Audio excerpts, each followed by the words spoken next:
What's going on, everyone? This is Sheets. Hope everybody had a uh, good Merry Christmas. Ready to get back after it with the NBA today. We're also going to be doing NFL first look for the Sunday slate. We're also going to do showdown stuff at some point.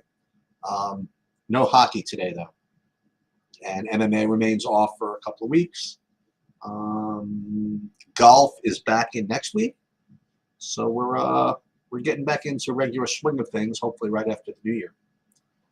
Just a couple of interesting spots to kind of talk about here, and then we'll talk about the projections, and we'll also talk about early sims and things like that. But we'll get to the interesting spot kind of in a minute. But let's first start with we'll just go game by game here, and I'm going to look at my projections off on the left this time. I'm not going to share them, but I'll go through what's most relevant. So Charlotte, Washington, the top overall. Well, I'm going to debate this with myself in a minute, but one of the top overall. Am I sharing my screen? Yeah. One of the top overall plays on the slate is going to be Alexandra Sarr. If in fact he plays, I'm looking at his note here. It says that he's questionable and he missed his last game. And then if he's out, then they put Valanciunas back in the starting lineup, also probably at 5,400. Now, Sarr has the benefit of also being power forward eligible, so that's what's going to make him one of the standout plays on the slate if in fact he does play. So we're going to start by just kind of inserting him into the list here. So let's put in Alexandra Sarr as the first kind of a good play. Remember, we don't really at the end of the day want to think about things in terms of plays. We want to think in terms to some degree in lineups, but also in portfolios and lineups. But let's start from the bottom up today, and we'll talk about some plays at least. Now, I imagine that if these numbers, the that plays, he's going to be pretty popular. But his early ownership projection is not that high. But it was a very, very early ownership run that I did, so keep that in mind. On the Charlotte side, well, we're going to get back to – I want to talk about another Washington guy in a minute, but the Charlotte side, you're getting your usual kind of okay projection out of the center position there as well, be it from Mark Williams at 4,900. We'll take a quick look at his game log just to see if this has been doing anything. I mean, he happened to have had some good games in very limited minutes, 17 minutes, 19 minutes, 19 minutes. So, and he has a couple of duds here. Well, the duds when he played 11 minutes. So every single look is almost 2 points per minute. This is 1 point per minute, almost 2. So I think we could probably project him at 1.5 points a minute at this point, or at least hope. So if we can get him again, 18 minutes, I mean, he's in the ball game. And these types of plays are the ones that always kind of stick at my craw a little bit. But nonetheless, he is looking pretty good. Other guys with a little more upside from this game I want to look at again is it possible that Jordan Poole is a good play at 7,700? Let's take a look. What has he been doing recently? I'll tell you what he's been doing recently. He's been playing 36 minutes. So, some of these games are good here. Like 46 would be good here. 51 would be good here. 37, 39, 37 would not exactly be great. There's a 58 ball there. It's a very, very good matchup against Charlotte. You can imagine there can be very little defense played in this game. So I don't mind that. And as usual, LaMelo Ball is going to look good too. I mean, this is a game that can really generate some no defense.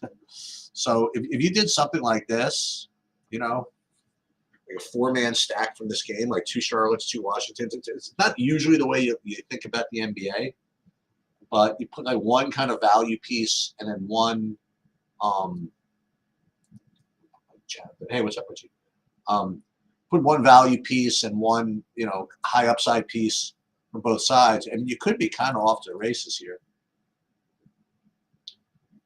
Okay, let's take a look at Oklahoma City against Indianapolis here, or Indiana. And again, I first look at it, from a points per dollar perspective to see if anything stands out. I don't really see too much here, like from either side, either Oklahoma City or Indiana. So all we're really looking at is whether kind of a non-value play just has a good upside, to upside ceiling to make it worth it. So I guess Shea at 10-3 makes some sense. It does not a great point per dollar play necessarily, but as far as raw points go, he does look pretty good. So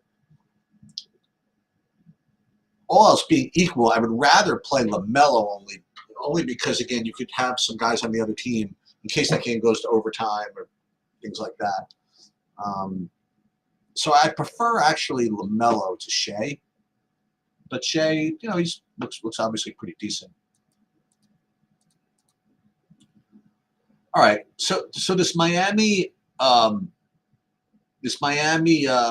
Orlando game is like a little annoying. So you have Jimmy Butler. It says he's doubtful, conditioning, personal.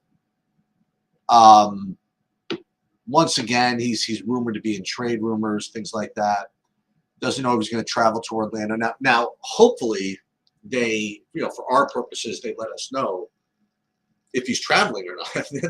then we'll know at least, at worst 2.5 hours before the game, right? Whether he's playing. So that's certainly something to keep an eye on. And if he in fact gets ruled out, then all this other stuff, becomes in play. Now, Terry Rozier, he was out in the last game as well. So those are two pieces of news to keep an eye on. And if all these guys are out, then obviously Tyler Hero is going to show up as a very strong play at 7,900. Maybe even, you get the right group of people out. Maybe Alec Burks gets, the 24 minutes. And if you give me 24 minutes out of Alec Burks at 3,200, that's gonna look like a very strong play. Also, Duncan Robinson gets minutes. He was okay. So we just kind of have to keep an eye on this. Right now, assuming everybody plays, I'm not really getting to too much of that. Oops. Here. Nonetheless, that's the news there.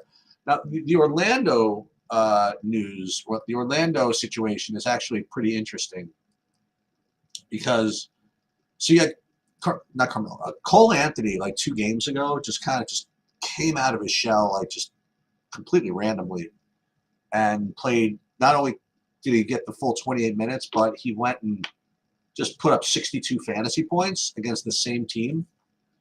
So I wouldn't be surprised, as coaches being the kind of weird creatures of habit they are, maybe Anthony gets another shot at this team, coming off the bench and gets a little bit of a leash. And I don't even know a leash. You give him a shot in a situation like that, then he sort of self-correlates. If he continues to do well, they'll leave him in there for even more.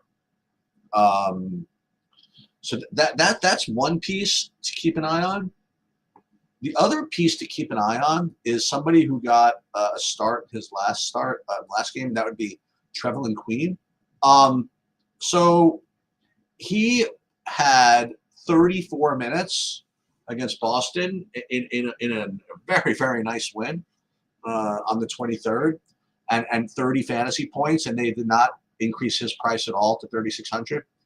If in fact he gets the start again, I find it difficult to fade him. So keep an eye on that. If he does not get the start, boy, then I don't know what to say. I don't know if I'm going to get there. But if they just start him again, I think I just play him. So let's put him in here just so that we can keep an eye on these plays here. So again, Miami, we're watching for news as far as who's being injured, who's out between Butler and Rozier.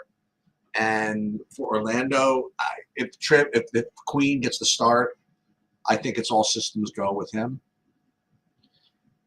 If he does not, who who would otherwise get the start? Like, who did he start over? Actually, not even sure. Oh, was Gary Harris out? Is that what happened? He's been out. He's been out for like a month, so it's not him. I think maybe Anthony Black had been starting, but then no, he started on Saturday. Well, wait a minute. So let's hold on a second. So Jalen Suggs was out when he was out on the Saturday. Is that the story? Let's see this. Jalen Suggs was out. He played 15th, 19th, 23rd. Let's take a look at this Queen.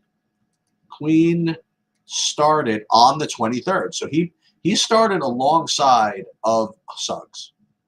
So they actually like him, you know. So I think that Queen is probably going to end up pretty popular if he starts.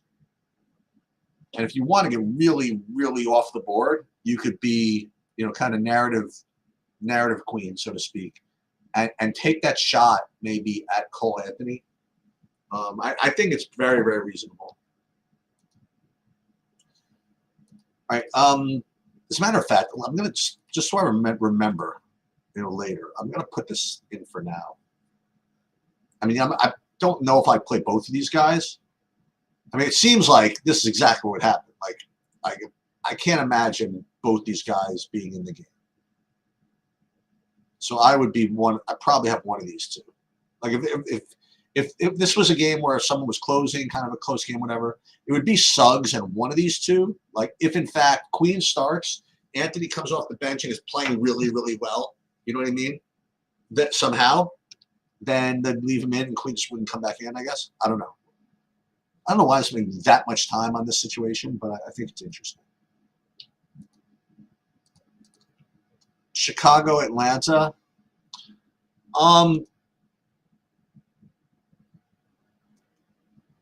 Let me see. It doesn't look like that much from this game is too intriguing. Let's take a look. I mean, I shouldn't say that. Trae Young and Jalen Johnson, for that matter, both seem like very good plays. Now, they're not values per se, but again, we're just looking at just kind of upside ceiling type guys. I think both of these guys look pretty good. It's a very, very easy matchup against Chicago, and as a result, they're projecting very, very nicely. Now, again, nobody really wants to play Jalen Johnson at 9K, which is probably going to keep his ownership somewhat down. Imagine he's only 200 less than Trae. I think people would rather find the 200 to play him. But if that's, again, going to keep Jalen Johnson's ownership to, say, the 10K level, which I'm seeing, maybe it's worth it. Then again, I am seeing Trae with 5 points higher projected. I mean, maybe it is a little bit too ambitious to play Jalen Johnson as opposed to just paying the extra 2 for Trae. But I think both those guys are good. Chicago, I think Zach LaVine at 7,100. I mean, just certainly nothing wrong with that, is it? I mean, you keep getting 34 minutes out of him. There's just going to be games where he does like stuff like this. You know, he'll put up a 50 every once in a while. He'll put up there's a 40, another 40. Doesn't happen as much as maybe it used to. 40, 45 to 56. So, but it's possible. You know, so again, like if you want to play like some kind of, you know, Trae with something else, you can play Trae and Zach LaVine. I think be well within your rights to do so.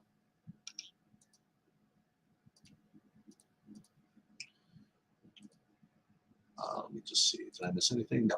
Okay, so Toronto and Memphis. Santi Aldama at 5,100 is showing up as one of the good values out here. So I definitely like that. John Morant. Let me see. He always looks so cheap. Can I get 32 minutes? I mean, can I put myself in a position where he could be in the 50s as far as fantasy points go? Because that's what I need. I need to have him at least 30 minutes. It's just tough. It's just tough. So I imagine he's going to be like infinitesimally owned. Let me see what else. If I sort again by point per dollar, does anything else come up here? So just the Aldama. Oh, Zach Edey at 5,100. Another kind of decent value play. You can play at center. Like as a matter of fact, who would you rather play? Mark Williams at 4,900. It's an interesting discussion. Or Zach Edey at 5,100. Well, Zach Edey certainly looks like he's got a better minutes future, right? I mean, he had played 24 minutes 2 games in a row, and then played 27 minutes 2 games in a row, as opposed to Mark Williams, who's never even over 20. Now again, you could obviously see that Mark Williams is probably a better point per dollar play, but I mean point per minute play. But I don't know. Yeah, Zach Edey's got that. He's got that rookie upside. I think I prefer the Edey. And the only thing that's different is that again, Memphis is a funny team. They play unlike most teams in the NBA. By the way, one day we'll talk about that. Just as far as their offensive flow goes, they don't run a lot of high pick and rolls like most of the NBA does. They almost.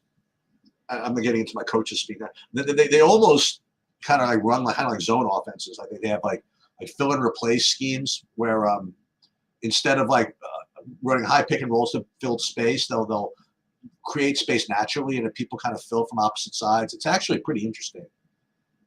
They're going to be. I think they're going to be a tough out for teams as we get down to later in the season. I don't think the NBA people realize how kind of different this is. I don't know if people are really prepared to deal with this.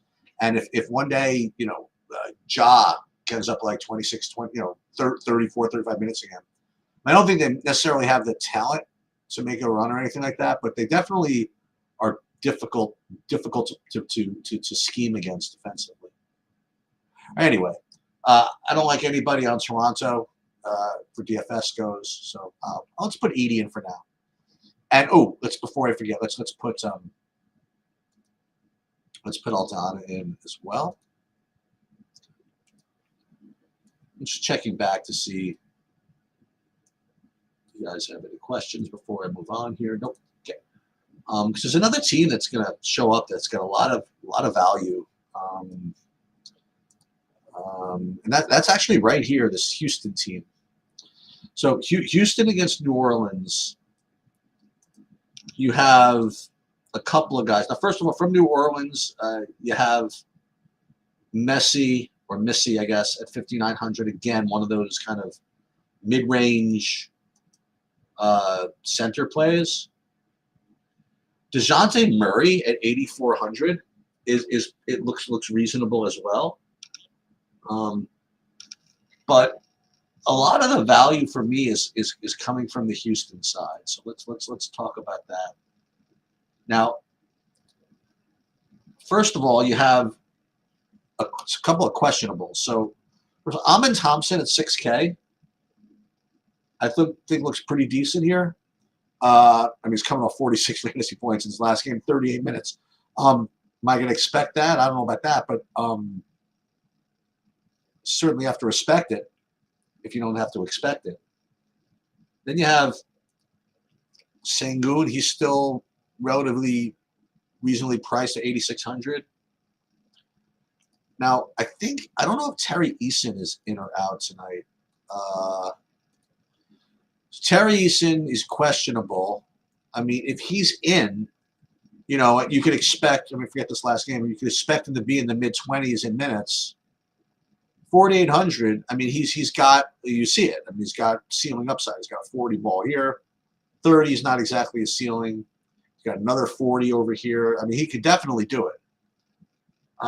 If he's out, then you have another piece of value in Cam Whitmore.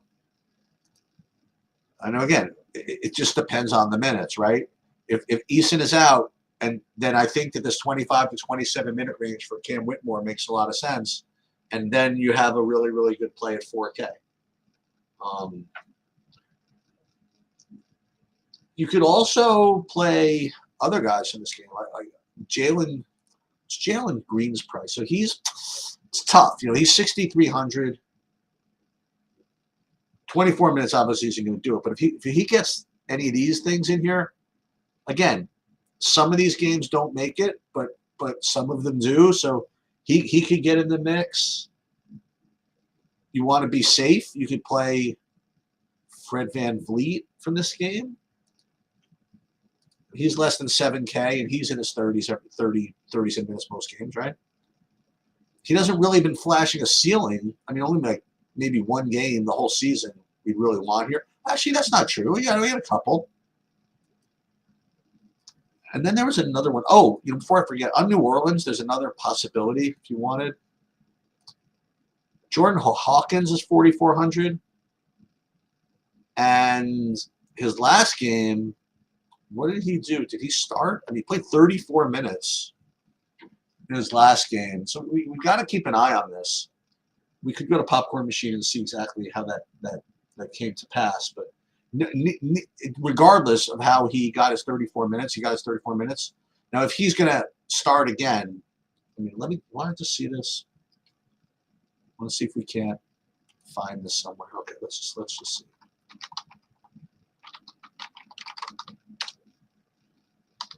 Let's see what this is. Oh, I can't even get up. There it is. Let's take a look. Let's see how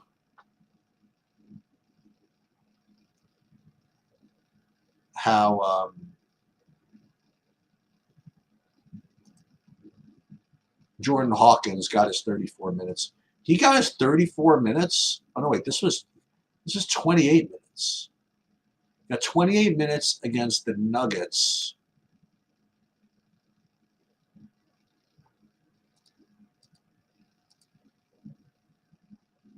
Why does it say 34 minutes here?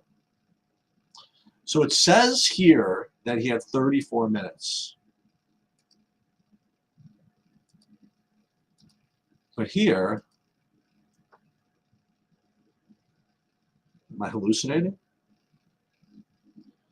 I mean, as best as I can tell, DraftKings does not know what the deal is because this is not 34 minutes. This is 28 minutes. So you have a, it looks like you have a misprint as far as Jordan Hawkins' minutes. So we can't project it for 34, obviously. I think 28 is reasonable. And 28 minutes, let's see. What does 28 minutes for him look like?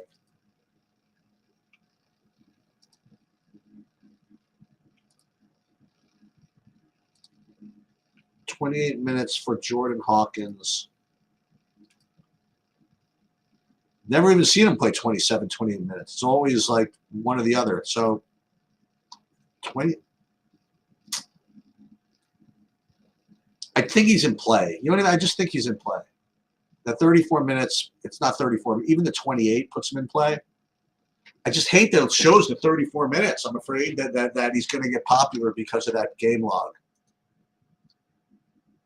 You want to try look at something else? You want to try look at ESPN for a second? Yeah, you know, let's do a little homework here. Let's go to just ESPN. We'll look up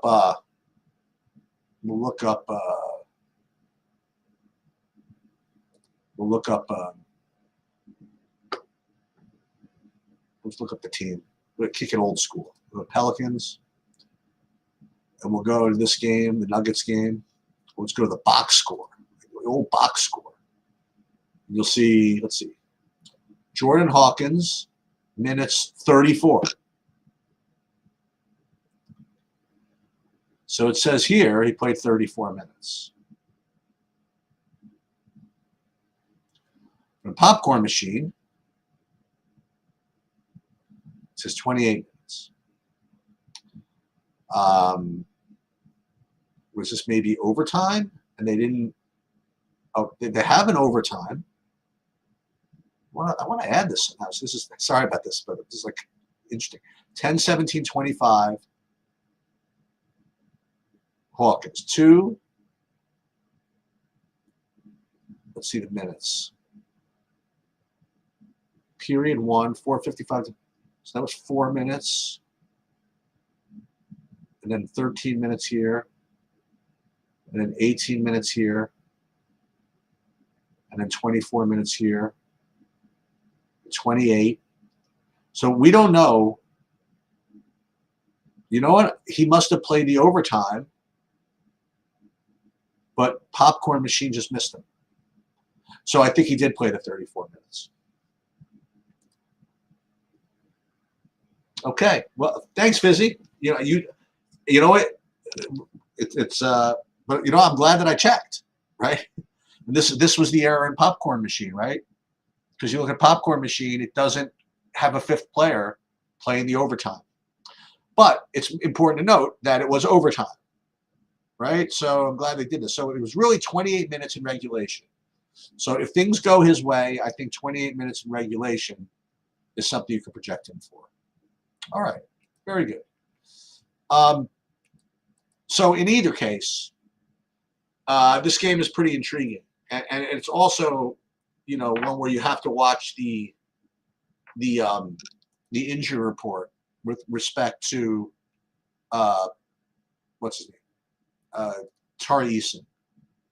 Because if Tari Eason plays, I think he's a good play. If Tari Eason does not play, then Cam Whitmore, I think, kind of steps up. And again, for New Orleans, I think that maybe Jordan Hawkins, for all that talk about him, we better play him. And the other New Orleans, did we say there was someone else from New Orleans? I forget what we did. Yeah, and DeJounte Murray wasn't bad either. Okay. Last game of the night, Brooklyn against New York. You have Giannis out 2 games in a row. Boy, it would be really nice to know before too long whether he's going to be playing or not, right? And if he plays, he's going to be in play, right? He just is, but just don't know if he's going to be playing.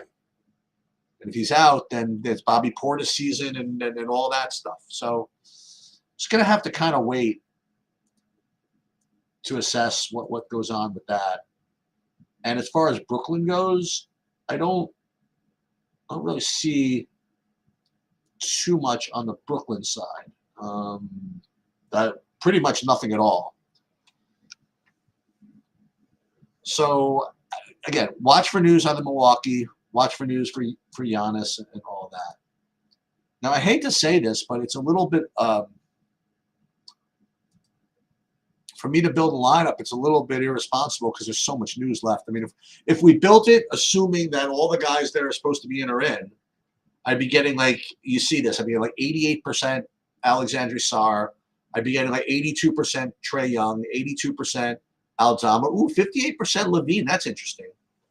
A lot of Amin Thompson. These are all the guys we talked about. And Trevelin Queen, like 43%. What I have to think about is a couple of things. Number one is if in fact Trevelin Queen is not starting, is he still worth playing? As a matter of fact, you want to take a look at that real quick. So let's take a look at as long as you're looking at Popcorn Machine anyway. Let's look at the Orlando rotation. Let's see how that all happened. All right, game flow. So Trevelin Queen literally played exactly like a starter would play, right? Not exactly, but pretty much. So he was just part of this.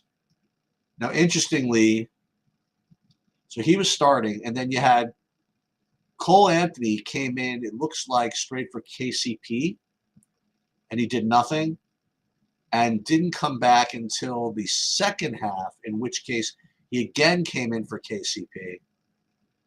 Then he stayed in, entering the fourth quarter. What a lineup this was to start the fourth quarter, huh? Wendell Carter Jr., Jonathan Isaac, the two bigs, with Black, KCP, and Cole Anthony as Suggs sat on the bench there.